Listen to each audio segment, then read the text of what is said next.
Salam, saudara-saudara dikasih Tuhan. Berjumpa kita kembali dalam seri firman singkat yang dibawakan oleh Pendeta Pastor Gilbertus. Mari kita berpikir jernih di masa prokes ini. Kita dukung langkah pemerintah untuk selalu ikuti peraturan pemerintah dengan baik. Sebelum kita mendengarkan firman Tuhan, alangkah baiknya kita, saudara-saudara dikasihi Tuhan, mari kita berdoa, merendahkan diri, merendahkan hati, tubuh, jiwa, dan rohmu, untuk berdoa kepada Tuhan, supaya firman yang kita dengarkan ini merasakan kekuatan dalam hidup kita. Lewat firman ini menumbuhkan semangat dalam hati dan pikiran kita untuk selalu bersekutu dengan Tuhan. Mari kita berdoa. Segala puji dan syukur kami ya Bapa yang baik, Allah Elohim Yahweh, yang kami sembah di atas segala-galanya. Engkau kami muliakan, kami tinggikan, kami hormati di setiap aspek kehidupan kami. Demikian juga akan mendengarkan firman-Mu Bapa. Berkati hamba-Mu, berikan hikmat, berikan urapan-Mu, pewahyuan untuk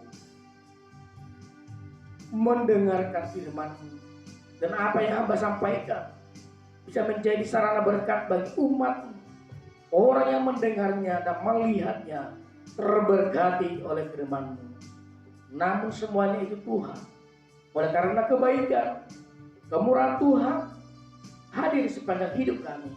Kami selalu mengandalkan Engkau Tuhan di tengah-tengah kehidupan ini. Terima kasih Bapa. Demikian juga Engkau memberkati bangsa kami, bangsa yang kami cintai dengan penuh kasih oleh karena kemurahan. Dalam nama Tuhan Yesus. Amin. Terima kasih saudara-saudara yang dikasih Tuhan. Berjumpa kita kembali dalam seri firman singkat. Kita ingin melihat sebuah hal yang indah di hadapan Tuhan. Ketika kita mulai mengerti firman itu, maka semakin hari semakin bertumbuhlah imanmu dan menghasilkan buah-buah perbuatan, pertobatan di dalam hidup. Tema yang saya bawa di saat ini adalah Balak Raja Moab dan Bileam sang penenung. Perlu Bapak Ibu ketahui bahwa seorang Raja Moab ini memiliki karakter yang kurang baik. Raja Moab ini memiliki sebuah karakter yang tidak menyenangkan bagi bangsa Israel, di mana kita akan lihat firman-Nya begitu membencinya bangsa Israel sehingga dia berulang-ulang untuk menghancurkan bangsa umat pilihan Tuhan, umat yang dilindungi Allah, yaitu bangsa Israel, bangsa keturunan Ibrani, bangsa pilihannya Elohim Yahweh. Mari kita baca dalam tertulis Bilangan 22 ayat yang pertama sampai dengan yang ke-6. Demikian firman Tuhan. Balak memanggil Bileam. Balak bin Zipor melihat segala yang dilakukan Israel kepada orang Amori. Maka sangat gentarlah orang Moab terhadap orang bangsa itu, karena jumlahnya banyak. Lalu muak dan takutlah orang Moab karena orang Israel. Lalu berkatalah orang Moab kepada para tua-tua Midian. Tentu saja dalam Bilangan 22 ayat yang kelima berkata demikian Bapak Ibu yang dikasihi Tuhan. Raja ini mengirim utusan kepada Bileam bin Beor ke Petor yang di tepi sungai Efrat ke negeri teman-teman sebangsanya untuk memanggil dia dengan pesan, ketahuilah ada suatu bangsa keluar dari Mesir, sungguh sampai tertutup permukaan bumi olehnya, dan mereka sedang berkemah di depanku. Ayat yang ke-6, karena itu datanglah dan kutuklah bangsa itu bagiku, sebab mereka lebih kuat daripadaku. Mungkin aku sanggup mengalahkannya dan menghalaunya dari negeri ini, sebab aku tahu siapa yang kau berkati, dia beroleh berkat, dan siapa yang engkau kutuk, dia kena kutuk.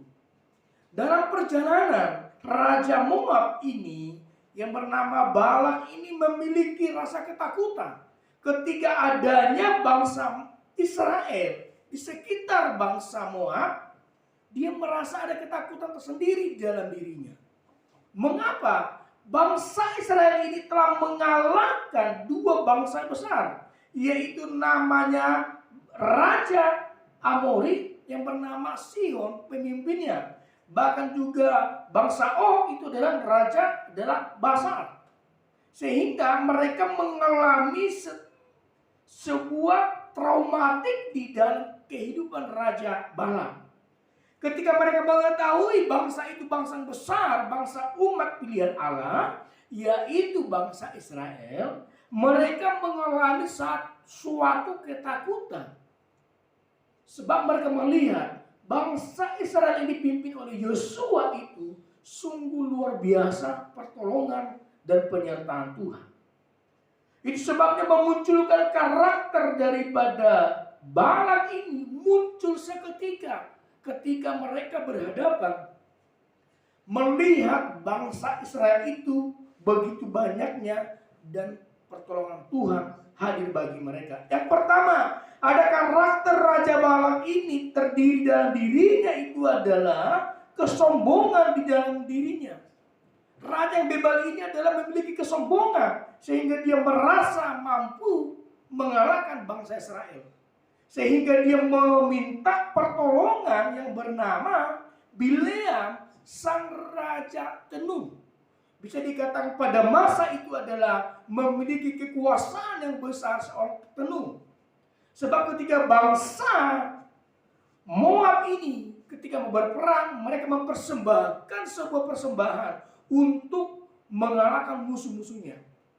Dan Balak ini percaya kepada Bileam. Apa yang diberkati oleh Bileam, maka mereka diberkati. Nah, Balak pun datang kepada Bileam. Apa yang dikutuki oleh Bileam pasti terjadi dikutuk. Namun perjalanan ketika mereka menemukan bangsa Israel ini, ada sebuah polemik yang terjadi antara Balak dengan Bileam. Sehingga dia memajukan selalu pemikiran dia yang merasa benar, merasa pandai, pintar dalam strategi perang, memaksa Bileam untuk memberkati Balak sehingga mereka mampu mengalahkan bangsa Israel. Namun dalam karakter Raja Balak ini, yang raja orang Moab ini, ada beberapa hal yang membuat dia semakin dibenci oleh Tuhan. Yang pertama adalah ada kesombongan. Yang kedua ada rasa kebebalan dalam hatinya. Sudah diperingatkan oleh Bileam, tapi dia tidak mengerti bagaimana kehendak Tuhan. Yang ketiga adalah dia mengandalkan pasukan yang banyak seolah-olah bisa mengalahkan bangsa Israel. Yang keempat, kepandaian dalam strategi perang, dia memaksa dirinya bisa paling hebat. Yang kelima, dia memiliki kekuatan perang yang besar, pasukan yang banyak, bisa seolah-olah mengalahkan bangsa Israel. Dan yang terakhir adalah yang keenam, merasa dia paling ideal dalam segala aspek. Ketika disampaikan korban itu melalui Bileam, dia seolah-olah bisa menang dalam kondisi apapun. Ini sebuah persoalan yang muncul, yaitu kesombongan, keangkuhan bagi Raja Moab ini yang bernama Balak. Tetapi kita lihat bagaimana pertolongan Tuhan kepada bangsa Israel ini melalui karya Tuhan hadir bangsa Israel. Padahal Bileam sudah diingatkan Tuhan melalui mimpinya, jangan kau ganggu satu bangsa itu, itulah bangsa Israel, sebab dia itu adalah bangsa pilihanku. Berulang-ulang mempersembahkan sesuatu indah Balak dan juga Bileam kepada persembahannya, seolah-olah mereka mau menang melawan bangsa Israel. Tetapi apa yang terjadi Bapak Ibu yang dikasih Tuhan? Bileam tetap tidak bisa mampu memberkati Balak untuk menang melawan perang.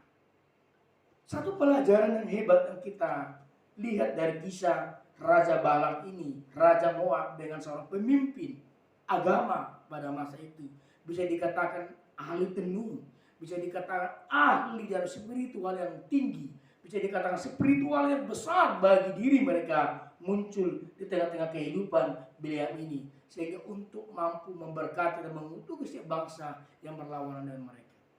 Tetapi luar biasanya tidak ditemukan kemenangan Raja Balak dan Bileam ketika berhadapan dengan bangsa Israel. 1 Samuel 2 ayat 3 berkata demikian Bapak Ibu dikasih Tuhan. Janganlah kamu selalu berkata sombong, janganlah caci maki keluar dari mulutmu, karena Tuhan itu Allah yang Maha Tahu, dan oleh Dia perbuatan-perbuatan diuji. Tuhan tahu segala sesuatu dalam misi hati manusia. Tuhan tahu apa yang di dalam hatinya Balak, bahkan Bileam. Sehingga Bileam pun sudah berulang kali disadarkan oleh Tuhan, sampai keledai untuk menyadarkan Bileam ini supaya dia tidak mengutuki bangsa Israel. Ada satu fenomena yang baru terjadi bagi Bileam ini, bahwa dia menemukan satu penglihatan bahwa dia tidak mampu melakukan kutuk kepada bangsa Israel. Sebab kenapa? Karena Allah memberkati bangsa Israel itu. Pada masa itu Balak memiliki kesombongan yang luar biasa, sehingga Tuhan mengasihkan firman kepada Bileam supaya jangan dilakukan perbuatan yang melawan dengan bangsa Israel. Satu kisah yang baik Bapak Ibu yang kita perhatikan, yang kita pelajari, orang yang sombong, orang yang angkuh, maka Tuhanlah nantinya yang melawannya. Orang yang tinggi hati, Tuhan yang merendahkannya. Orang yang selalu berbuat curang, Tuhan yang selalu berhadapan dengan dia. Tetapi bangsa Israel itu tidak berperang melawan Bileam, tetapi Tuhanlah yang membela bangsa Israel untuk menyelamatkan bangsa Israel. Amsal 8 ayat 13 berkata demikian. Bisa kita lihat Bapak Ibu yang dikasih Tuhan. Amsal 8 ayat yang ke-13 berkata demikian. Takut akan Tuhan ialah membenci kejahatan. Aku benci kepada kesombongan, kecongkakan, tingkah laku yang jahat, dan mulut penuh tipu muslihat. Balak ini memiliki kesombongan, mulutnya penuh dengan kebencian iri hati, sehingga dia selalu mempersembahkan berulang-ulang kali kepada Bileam untuk mempersembahkan itu ke hadapan Tuhan atau kepada Allah mereka supaya mengutuki bangsa Israel. Bileam selalu tidak mampu mengalahkan kuasa Tuhan. Bileam sadar bahwa bangsa Israel itu adalah umat pilihan Tuhan. Namun berulang kali Balak ini tidak sadar akan kehidupannya dengan berhadapan dengan siapa di sini. Pelajaran yang kita ambil Bapak Ibu dikasih Tuhan, miliki hati takut akan Tuhan supaya kita tahu Allah kita besar. El Shaddai, Tuhan yang besar yang memberkati dan menyertai bangsa Israel, sehingga dalam kondisi apapun Israel itu ditolong, dilindungi. Demikian kita juga Bapak Ibu saudara dikasih Tuhan, tetap bersandar hati kepada Tuhan, sembah Dia El Shaddai Allah yang Maha Besar, supaya engkau diberkati, engkau dipulihkan, engkau dimenangkan lewat kuasa kasih karunia Tuhan. Jangan kita merasa sombong, merasa mampu dan angkuh dalam hidup ini, tetapi tundukkan hatimu, rendahkanlah dirimu di hadapan Tuhan. Dia Allah yang Maha Besar, Allah yang dahsyat, Allah yang luar biasa, El Shaddai, Allah yang kita sembah, Allah yang luar biasa. Tetap andalkan Tuhan dalam kondisi apapun. Baik engkau sakit, baik engkau lemah, Bahkan kau letih lesu, serahkan hidup kepada Tuhan. Niscaya kekhawatiranmu bisa Tuhan balas dengan kebaikan, Tuhan balas dengan kesembuhan, Tuhan balas dengan hidup yang diberkati oleh kerjakan. Supaya pribadimu mencerminkan pribadi yang berkenan di dalam Tuhan, yang sampai akhir nanti kau ditemukan di mahkota kekekalan, yaitu kerajaan surga. Langit baru, bumi baru hadir bagimu, bersama-sama kita nantinya bersama dengan orang Kristus. Terima kasih. Biarlah firman ini menguatkan kita semuanya. Firman ini membangun imanmu. Jauhi kesombongan, jauhi iri hati, jauhi benci. Tetapi tangan Tuhan merupakan kebaikan, kemurahan yang kita lakukan. Supaya hidup kita dipelihara oleh Tuhan, dilindungi dan disertai. Terima kasih. Mari kita berdoa. Dan saya berdoa buat saudara, supaya saudara selalu diberkati oleh Tuhan. Dalam nama Tuhan Yesus, lewat firman-Mu Tuhan, kami belajar mengerti apa kehendak-Mu. Lewat perjalanan iman kami semakin indah di hadapan Tuhan. Supaya karakter kami semakin baik, semakin cinta kepada Tuhan. Kami belajar dari kisah Bileam dan juga Balak ini Bapa. Supaya kami selalu menjauhi hati kami yang iri hati, yang benci. Aku tidak ada pada kami, tetapi kami beroleh kasih karunia yang ada kemurahan, kebaikan, cinta dan kasih di dalam diri kami, keluarga kami, pelayanan kami, dan juga aspek ekonomi, usaha, pekerjaan yang mereka kerjakan Bapa. Tuntunlah hidup kami sampai kami berada di jalan kebenaran, sampai kami meraih mahkota kebenaran itu. Karena kami tahu Engkau Allah kami sembah, Allah yang dahsyat, Allah yang luar biasa yang kami sembah, Allah kami yang hidup kekal sampai selama-lamanya. Terima kasih Bapa, dalam nama Tuhan Yesus. Haleluya. Tuhan Yesus memberkati sampai selama-lamanya. Amin.